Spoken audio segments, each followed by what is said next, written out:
Hay una voz que no te deja en paz. No es la voz de un enemigo externo.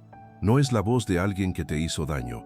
Es tu propia voz, la que repasa lo que hiciste, la que recuerda lo que dijiste, la que reproduce lo que debiste haber hecho diferente, la que te arrastra de regreso al pasado justo cuando intentas avanzar, la que te dice, no mereces el perdón, que lo que hiciste fue demasiado, que ya sabes que Dios perdona, pero hay cosas que no, que los demás pueden recibir gracia, pero tú conoces tu historia, y esa es diferente. Esa voz tiene un nombre, se llama condenación. Y hay algo muy importante que necesitas saber sobre ella. No viene de Dios. Romanos capítulo 8 versículo 1 lo dice sin espacio para interpretaciones. Ahora pues, ninguna condenación hay para los que están en Cristo Jesús. Ninguna. No dice poca. No dice solo para los que cometieron errores menores. No dice excepto para los que hicieron lo que tú hiciste. Ninguna. Y sin embargo hay millones de creyentes que viven condenados, que conocen ese versículo de memoria, que lo pueden citar, que lo predican para otros, pero que no pueden recibirlo para sí mismos, que le dan gracia a todos menos a ellos, que perdonan a otros con facilidad, pero se condenan con una exigencia que no tiene misericordia. Y hay algo en ese doble estándar que quiero que veas claramente. Cuando le niegas a alguien el perdón que merece, estás siendo injusto con esa persona. Pero cuando te niegas a ti mismo el perdón que Dios ya otorgó, estás siendo injusto con Dios. Estás diciendo que lo que Jesús hizo en la cruz no fue suficiente para tu error específico, que su sangre alcanza para todo el mundo menos para lo que tú hiciste, que hay algo en tu historia que excede la capacidad de la cruz. Y eso, aunque parezca humildad, es en realidad la negativa más profunda a recibir lo que Dios ofrece. Hebreos 10, versículo 29, habla de los que pisotean al Hijo de Dios y tienen por inmunda la sangre del pacto. No te estoy diciendo que eso es lo que haces conscientemente. Te estoy diciendo que cuando rechazas el perdón que la sangre de Jesús compró, estás actuando como si esa sangre no fuera suficiente. Y sí es suficiente. Siempre fue suficiente. Para todo. Para todos. Para ti. Si eso describe algo de lo que vives, este mensaje es para ti. Dios ya te perdonó. No está esperando que te castigues lo suficiente para merecerlo. No requiere que sigas viviendo en culpa para validar la seriedad de lo que hiciste. No necesita que te condenes para que el perdón sea real. El perdón ya ocurrió, en la cruz, completamente. Una vez y para siempre. Hebreos 10, versículos 12 y 14. Pero Cristo, habiendo ofrecido una vez para siempre un solo sacrificio por los pecados, se ha sentado a la diestra de Dios, porque con una sola ofrenda hizo perfectos para siempre a los santificados. Una sola ofrenda, una vez para siempre, perfectos para siempre. No perfectos en cuanto a no cometer errores, perfectos en cuanto a ser aceptados ante Dios. Definitivamente, sin necesidad de repetir el proceso, sin necesidad de seguir pagando, sin necesidad de mantenerte en el estado de penitencia para que el perdón siga vigente. Fue una vez, y fue suficiente, para todo, para siempre, y hoy te invita a recibirlo, a soltarlo, todo. Quiero empezar siendo honesto sobre algo que pocos dicen directamente, lo que es la trampa de la autocondenación. La autocondenación no siempre parece lo que es. A veces parece humildad, como si castigarte a ti mismo fuera una forma de tomar en serio lo que hiciste, de demostrar que entiendes la gravedad, de honrar a los que lastimaste al no perdonarte demasiado fácil. A veces parece espiritualidad, como si vivir en culpa fuera una forma de reverencia, de reconocer que lo que hiciste fue real y tuvo consecuencias reales. A veces parece responsabilidad, como si la persona que se condena fuera más responsable que la que suelta, más seria, más comprometida con no repetir el error. Pero ninguna de esas cosas es verdad. La autocondenación no es humildad. Es el orgullo de creer que tu juicio sobre ti mismo tiene más peso que el de Dios. La autocondenación no es espiritualidad. Es la negativa a recibir lo que Dios ya hizo en la cruz. La autocondenación no es responsabilidad. Es una cárcel que te mantiene paralizado en el pasado en lugar de libre para avanzar. Y el enemigo la ama, porque un creyente que se condena constantemente es un creyente que no puede caminar en su propósito, que no puede servir desde la libertad, que no puede amar desde la plenitud, que no puede avanzar hacia lo que Dios tiene, porque todo su presente está siendo consumido por el pasado. La condenación no te hace mejor persona, te paraliza, y Dios no diseñó tu vida para la parálisis, la diseñó para la libertad. Juan 8, versículo 36. Así que, si el Hijo os libertare, seréis verdaderamente libres. Verdaderamente libres, no libres con asterisco, no libres excepto de la culpa por lo que hiciste. Verdaderamente libres. Quiero ser específico sobre las consecuencias reales de vivir en condenación, de lo que la culpa hace en tu vida, porque la culpa no es solo un peso emocional, tiene efectos concretos en cada área de tu vida. En tu relación con Dios, la persona que vive condenada no puede acercarse a Dios con libertad. Se siente indigna de orar, indigna de recibir respuestas, indigna de pedir. Así que la oración se vuelve mecánica o desaparece. Porque ¿cómo le pides algo a alguien ante quien sientes que eres un fracaso? Y la ironía es que la persona más necesitada de la presencia de Dios es la que la culpa aleja de ella. En tu identidad, la culpa crónica altera quién eres.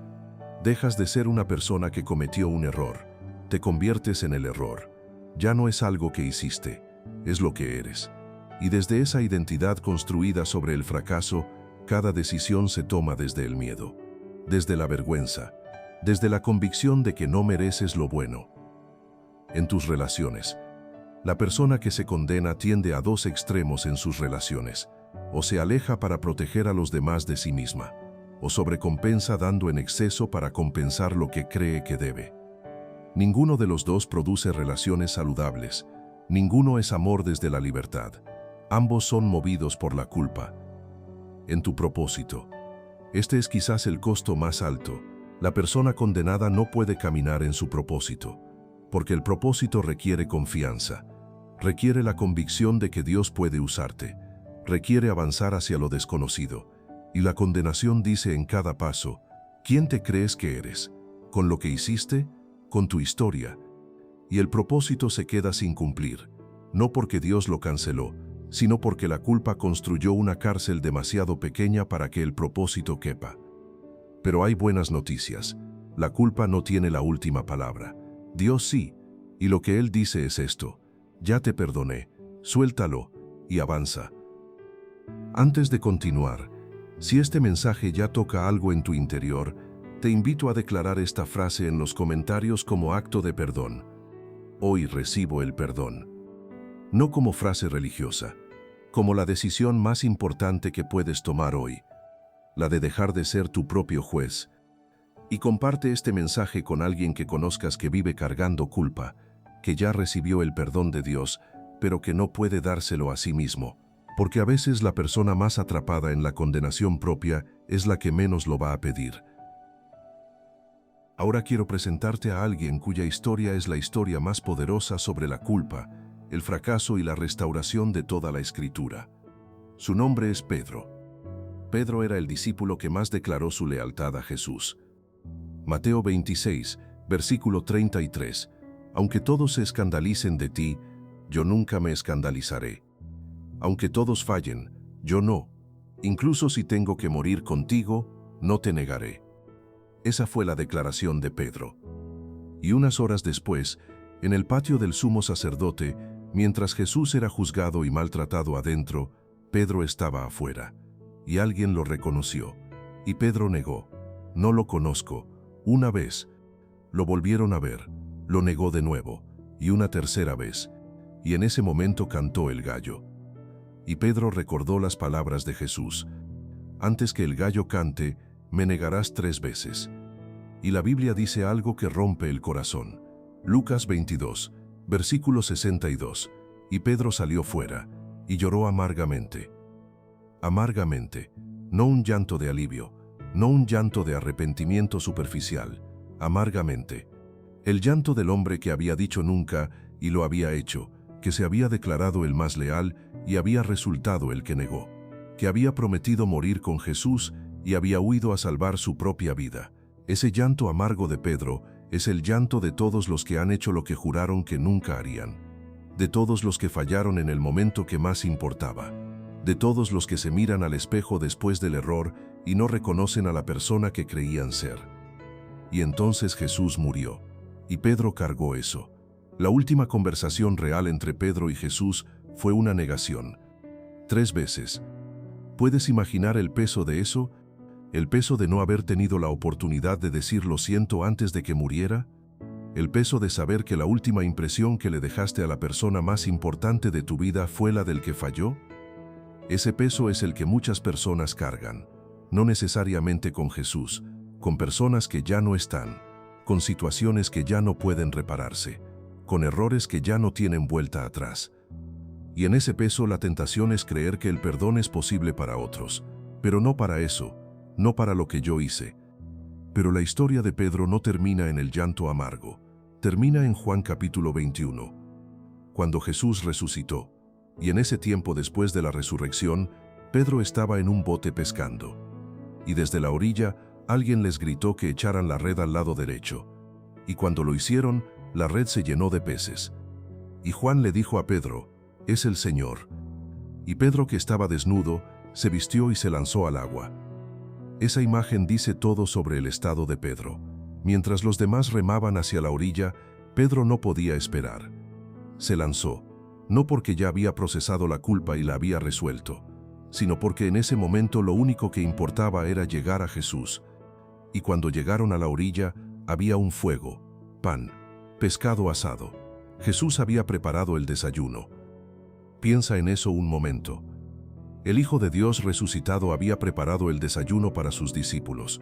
No llegó con un sermón, no llegó con una lista de los errores que habían cometido. Llegó con comida, con la misma ternura con que Dios alimentó a Elías bajo el árbol. Y después del desayuno, Jesús se dirigió a Pedro.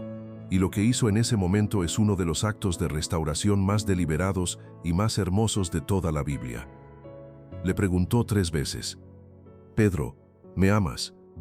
Una por cada negación, no para recordarle el error, para deshacerlo, para reemplazar cada negación con una afirmación, para que la última conversación real entre Pedro y Jesús no fuera la del patio del sumo sacerdote, sino esta, la del que fue restaurado, la del que fue enviado de nuevo. Jesús no llegó con, «Ya te perdoné, ahora vive con las consecuencias». Llegó con, «Te restauro, ahora ve y cumple tu llamado».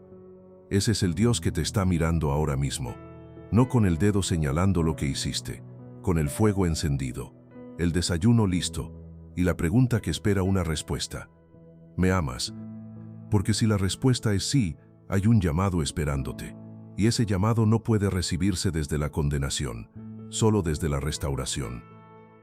Hay una última cosa sobre la historia de Pedro que quiero que notes. Cuando Jesús le hizo la tercera pregunta, la Biblia dice que Pedro se entristeció. Juan 21, versículo 17.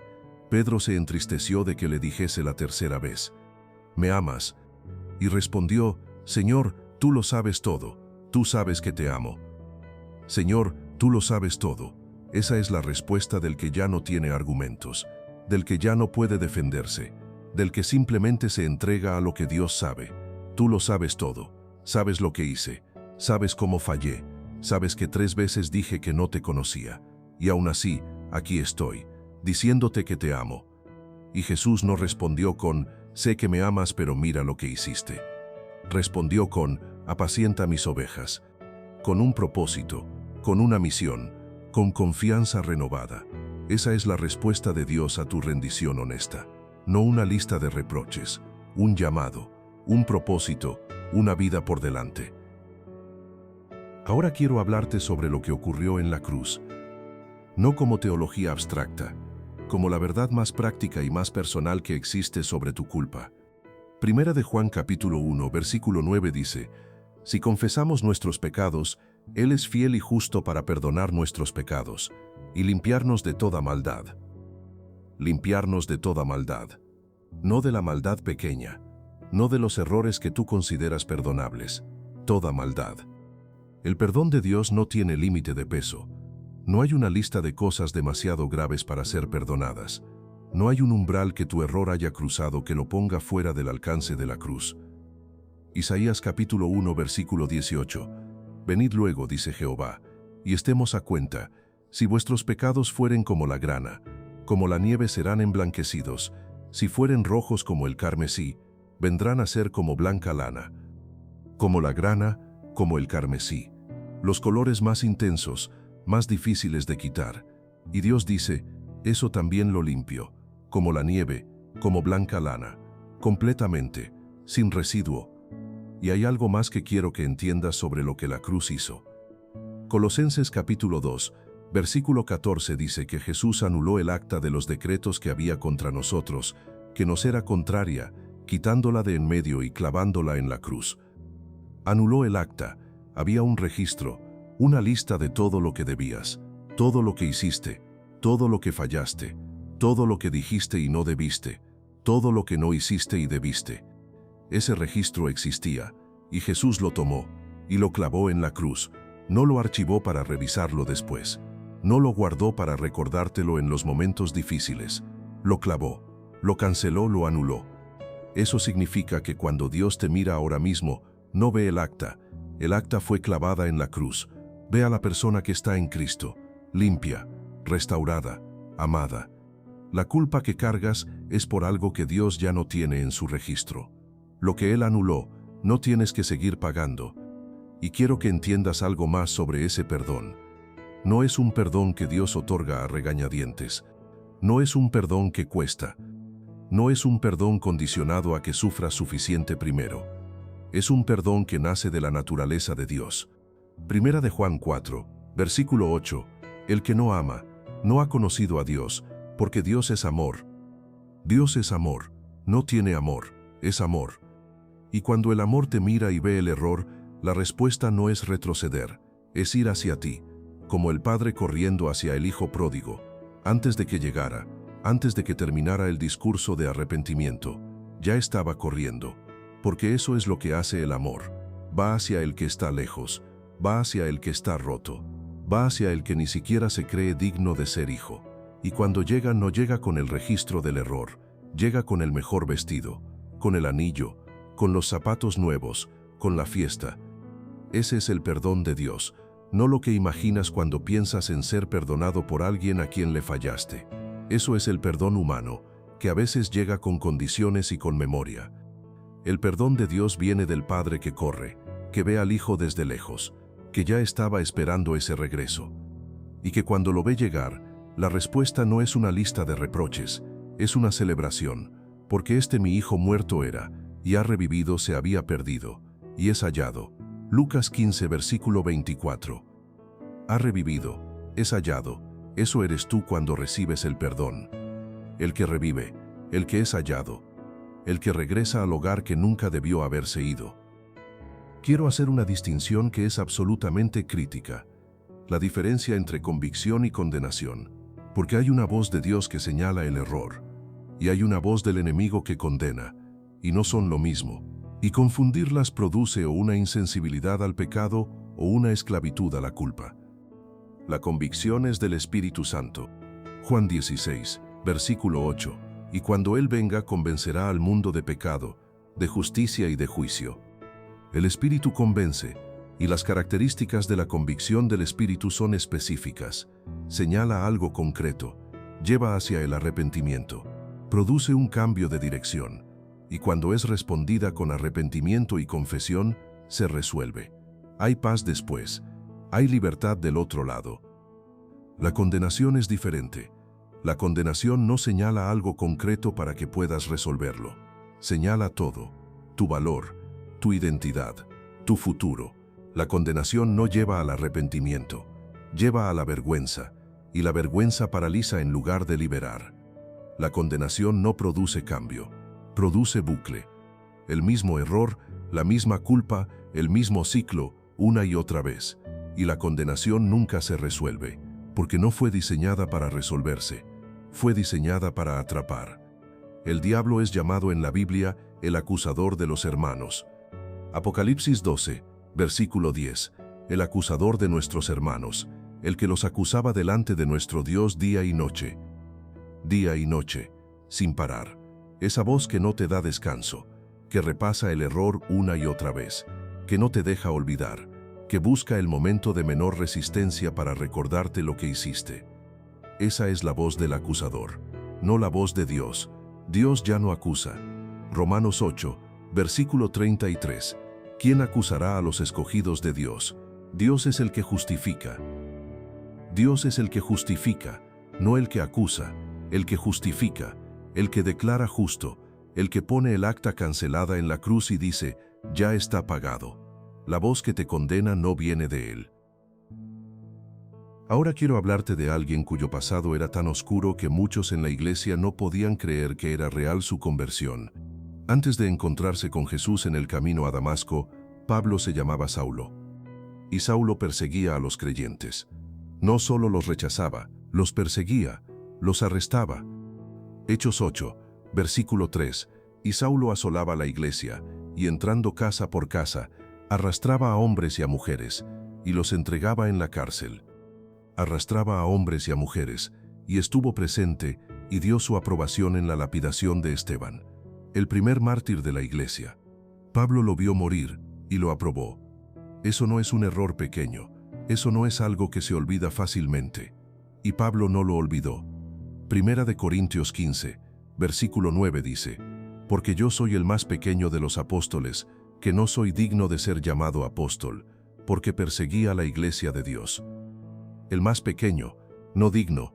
Pablo cargó la memoria de lo que hizo. Pero hay una diferencia fundamental entre cómo Pablo cargó esa memoria y cómo la carga alguien atrapado en la condenación. Pablo no negaba lo que había hecho, lo reconocía, pero no se quedaba ahí.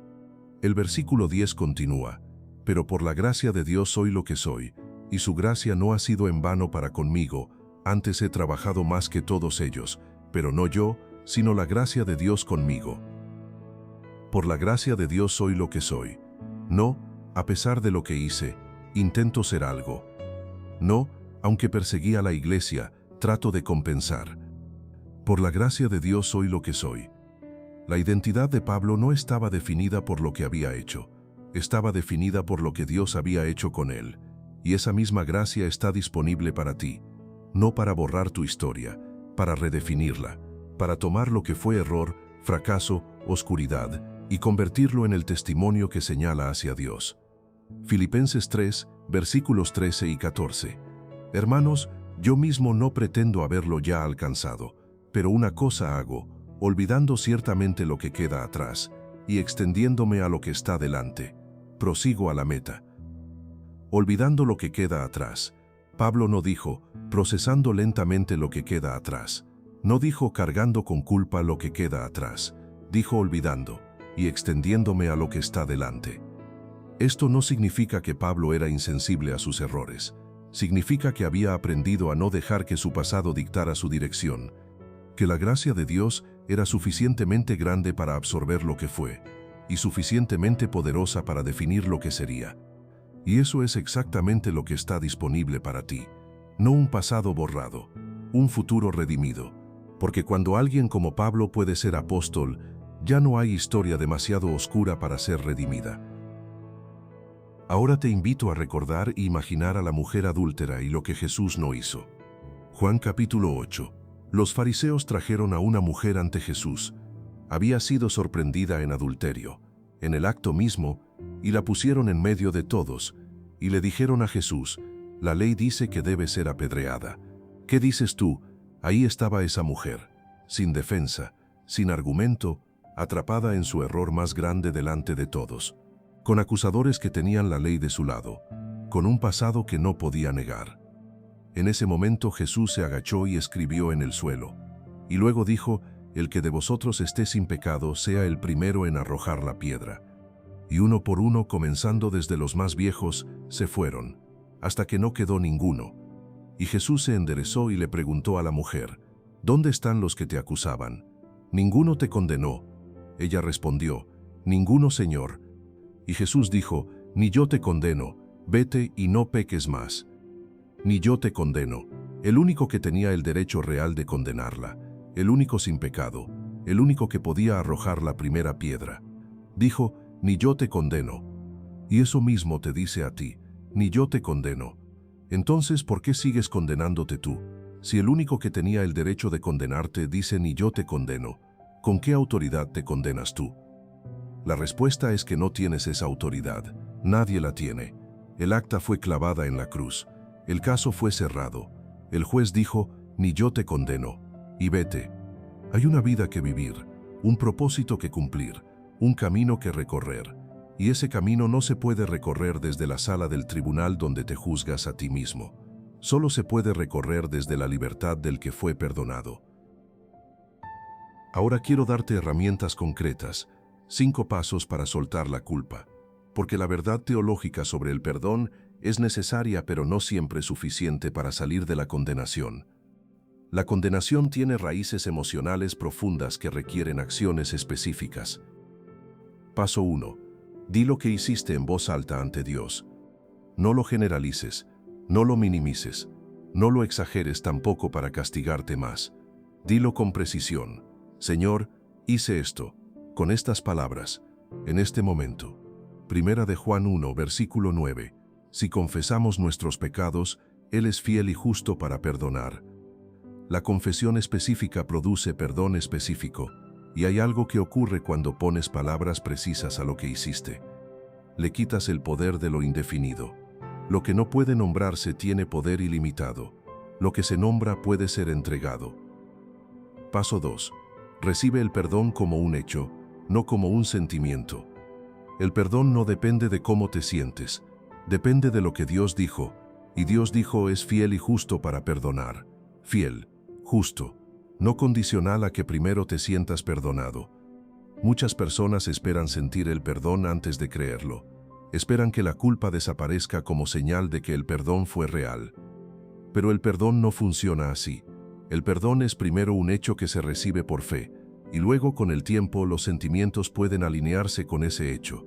Pero si esperas sentirlo para creerlo, puedes esperar mucho tiempo, porque los sentimientos de culpa no desaparecen solos, se disuelven en el proceso de recibir el perdón repetidamente, de declarar la verdad de Dios sobre tu situación, de elegir creer a Dios por encima de lo que sientes. El sentimiento puede venir después, o puede tardar, pero el hecho es inmediato. Decides creer lo que Dios dijo aunque tus emociones digan otra cosa. Paso 3. Identifica la voz de la condenación y la nombras. Cada vez que esa voz regrese a recordarte lo que ya fue confesado y perdonado, la nombras. Eso es condenación. No viene de Dios. Segunda de Corintios 10, versículo 5. Llevando cautivo todo pensamiento a la obediencia a Cristo. Todo pensamiento que no se alinea con lo que Dios dice sobre ti, debe ser llevado cautivo, no ignorado, no permitido, captado, identificado y reemplazado con la verdad de la palabra. Paso 4. Habla sobre ti lo que Dios dice sobre ti, no lo que tu pasado define, lo que Dios declara. Segunda de Corintios 5, versículo 17. Si alguno está en Cristo, nueva criatura es, las cosas viejas pasaron, he aquí todas son hechas nuevas. Nueva criatura, las cosas viejas pasaron, todas son hechas nuevas. Eso es lo que Dios dice sobre ti. No, eres el que hizo eso. Nueva criatura, y cuando la voz de la condenación venga, respondes con lo que Dios dice. Paso 5. Permite que Dios use tu historia. Esto es lo que la condenación roba más cruelmente, el testimonio, porque la condenación te dice, escóndelo, que nadie lo sepa, que nadie lo vea, que mantengas la fachada de que siempre has estado bien.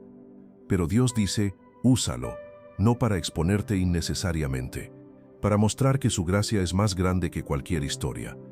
Pablo escribió sobre su pasado como perseguidor de la iglesia, no lo escondió, lo usó para mostrar la magnitud de la gracia que lo transformó.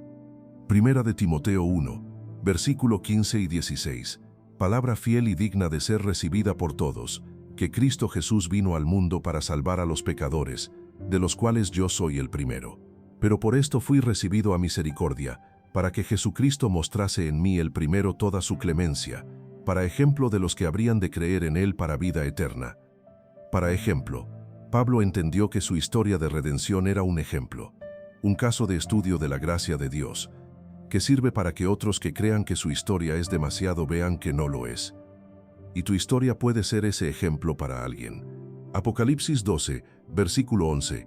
Y ellos le han vencido por medio de la sangre del Cordero y de la palabra del testimonio de ellos.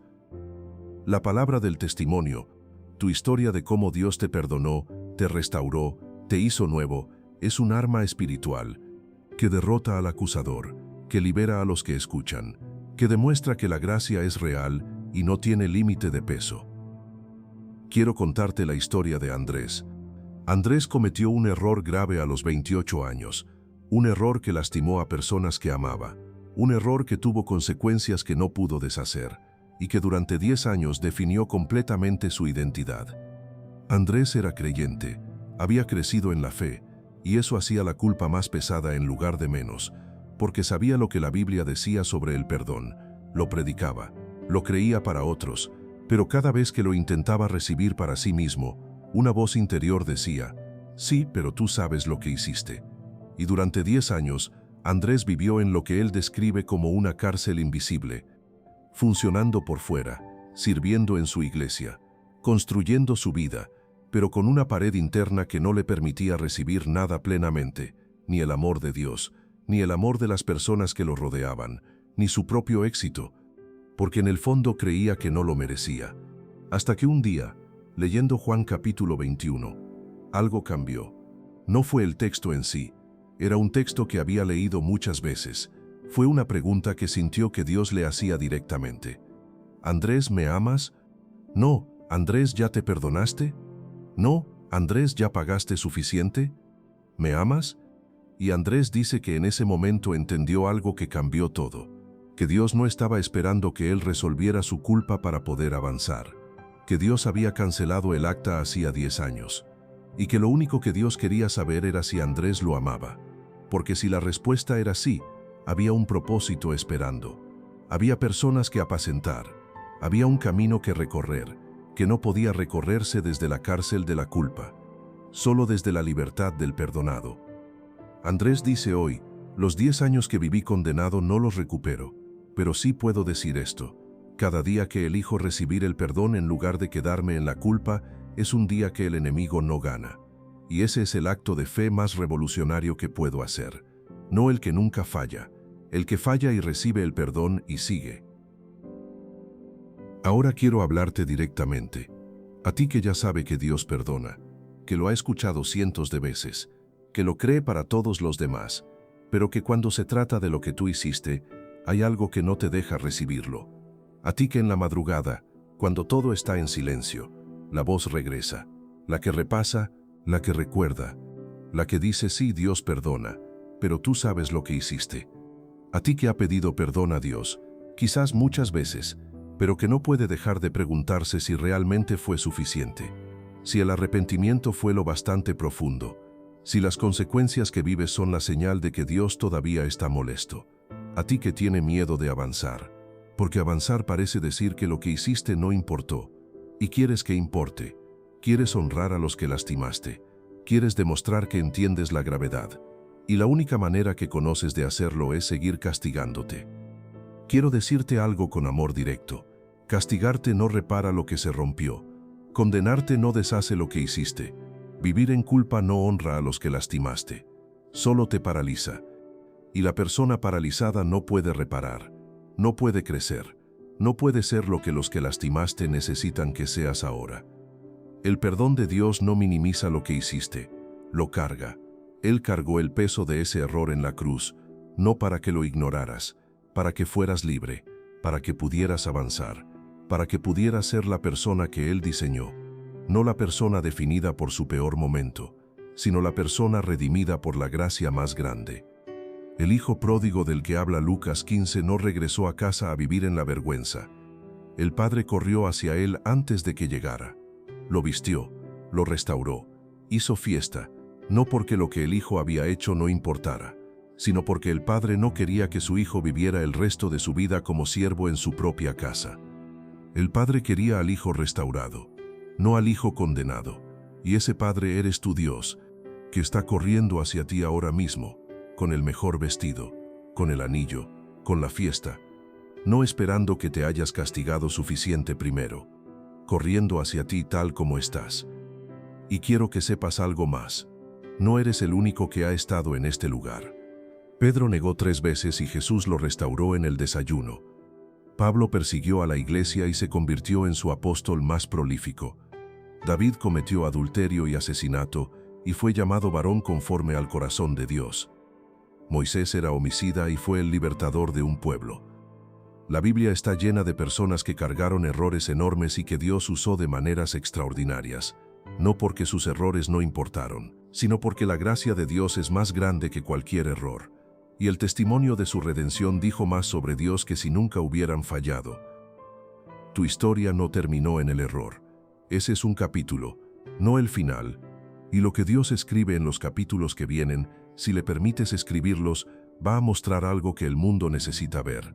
Que la gracia es real, que el perdón es completo, que lo que fue roto puede ser restaurado, que el que falló puede ser enviado, que el hijo que se fue puede regresar, y que cuando regresa, el Padre no llega con reproches, llega corriendo. Y ahora una oración para soltar la culpa. Ponte cómodo y ora conmigo. Padre, hoy vengo ante ti con algo que he llevado por demasiado tiempo. No es algo nuevo para ti. Tú lo viste desde el principio, pero para mí ha sido pesado, constante, silencioso. Vengo con la culpa de lo que hice, con el peso de decisiones que no debí tomar, con palabras que salieron de mi boca y que aún resuenan en la memoria de otros, con momentos en los que fallé, aunque sabía que no debía fallar, con promesas que dije y no cumplí, con oportunidades de hacer el bien que dejé pasar. He cargado todo esto como si cargar fuera mi forma de ser responsable, como si recordar el error todos los días fuera la única manera de honrar la gravedad de lo que pasó, como si castigarme internamente fuera lo correcto, como si no tuviera derecho a soltar. Pero hoy reconozco que eso no es lo que tú me pediste. Tú no me pediste que me condenara, no me pediste que viviera encadenado al pasado, no me pediste que cargara eternamente lo que ya fue llevado a la cruz. Tú me pediste que viniera, que no huyera, que no me escondiera, que no maquillara lo que pasó, que no lo negara, que no lo justificara. Me pediste que viniera tal como estoy, que confesara con honestidad, que abriera el corazón sin excusas y que recibiera lo que ya fue pagado. Así que hoy hago eso, Señor. Hoy vengo, hoy confieso, hoy dejo de esconder. Reconozco lo que hice, sin minimizarlo, sin suavizarlo, sin culpar a otros. Fallé, me equivoqué, hice daño, tomé decisiones que no honraron lo que tú esperabas de mí, y lo traigo delante de ti con un corazón abierto, no para quedarme en la culpa, sino para recibir tu gracia. Porque tu palabra promete que si confieso, tú perdonas, que si me acerco, tú limpias, que si vengo con un corazón sincero, no me rechazas.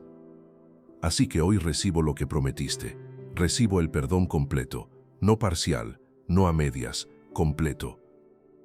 Recibo la limpieza de toda maldad, recibo la cancelación de toda deuda, recibo el acta que fue clavada en la cruz y que ya no tiene poder sobre mí. Hoy elijo creer que la cruz fue suficiente, que la sangre de Jesús fue suficiente, que tu gracia es suficiente. Escucho tus palabras, ni yo te condeno. Y hoy decido creer que también son para mí, no solo para otros, no solo para los que parecen más dignos, para mí. Hoy decido soltar lo que ya fue perdonado, decido no seguir cargando lo que Jesús ya cargó, decido no vivir encadenado a un pasado que tú ya redimiste. Decido dejar de definirme por mi error y empezar a definirme por tu gracia. Señor, tú sabes todo, sabes quién fui, sabes quién estoy siendo, y sabes quién puedo llegar a ser en tus manos. Y hoy, desde ese lugar de honestidad, respondo a tu pregunta, Señor, tú sabes que te amo. Aún con mis fallas, aún con mi historia, aún con mis cicatrices, te amo. Y recibo tu restauración, recibo la oportunidad de empezar de nuevo, recibo la identidad que me das. Nueva criatura, lo viejo pasó, lo que estaba roto puede ser restaurado, lo que estaba manchado puede ser limpiado, lo que estaba caído puede levantarse. Hoy camino hacia adelante, no negando lo que pasó, pero tampoco viviendo prisionero de ello. Camino libre, perdonado, restaurado, sostenido por tu gracia. En el nombre poderoso de Jesús. Amén. Si hiciste esa oración, Escribe en los comentarios: recibo el perdón. Esas 3 palabras son las más revolucionarias que puedes decir, porque van en contra de todo lo que la condenación ha construido. Deciden creer a Dios por encima de la voz acusadora. Deciden recibir en lugar de rechazar. Deciden avanzar en lugar de quedarse en el pasado. Comparte este mensaje con alguien que conozcas que vive atrapado en culpa, que ya recibió el perdón de Dios, pero no puede dárselo a sí mismo, porque a veces la persona más necesitada de escuchar esto es la que nunca lo pediría. Ya te perdonó, suéltalo. No porque lo que hiciste no importó, importó tanto que requirió la cruz, importó tanto que Dios no lo ignoró ni lo pasó por alto, sino que lo tomó sobre sí mismo, en el cuerpo de Jesús, en la cruz del Calvario, para que el precio fuera pagado completamente. No simbólicamente, completamente. Primera de Pedro 2, versículo 24. Quien llevó él mismo nuestros pecados en su cuerpo sobre el madero, para que nosotros, estando muertos a los pecados, vivamos a la justicia, y por cuya herida fuisteis sanados. Llevó él mismo nuestros pecados en su cuerpo, tu error específico, ese que no puedes soltar, ese que la voz acusadora repasa una y otra vez. Jesús lo llevó en su cuerpo sobre el madero, para que tú pudieras estar muerto a eso, para que vivieras, no en la cárcel del pasado, sino en la libertad de la justicia que Él compró. Eso fue lo que ocurrió en la cruz, ese es el precio que se pagó por tu libertad. Y cuando te niegas a recibirla, cuando sigues cargando lo que Él ya llevó, estás cargando lo que ya fue pagado. 2 veces, una en la cruz, una en tu corazón. Solo una de esas veces fue necesaria, y ya ocurrió, en la cruz, completamente. Sino porque Jesús lo cargó en la cruz para que tú no tuvieras que cargarlo más. El acta fue cancelada, el caso fue cerrado. La voz del acusador no tiene autoridad sobre el que está en Cristo, y tú estás en Cristo. Así que ninguna condenación, ninguna, no ayer, no hoy, no mañana, ninguna. Esa es la verdad sobre ti, la que Dios dice, la única que cuenta, para siempre. Y si hoy tuvieras que hablar con Jesús directamente, de la misma manera que Pedro habló en esa orilla, ¿qué le dirías? Quizás lo mismo que Pedro. Señor, tú lo sabes todo. Tú sabes lo que hice. Tú sabes lo que llevo. Tú sabes que hay partes de mi historia que me cuesta creer que puedan ser redimidas. Y aún así, aquí estoy. Te digo que te amo, y recibo lo que prometiste. Esa conversación puede ocurrir ahora mismo, en tu corazón, en voz alta si puedes. Porque el Jesús que preparó el desayuno en la orilla para los discípulos que habían huido, está preparando algo para ti también. No está esperando que llegues perfecto, está esperando que llegues, tal como estás, con todo lo que llevas, porque ya te perdonó, y solo quiere una cosa, saber que lo amas, y enviarte con propósito renovado, para siempre. Amén.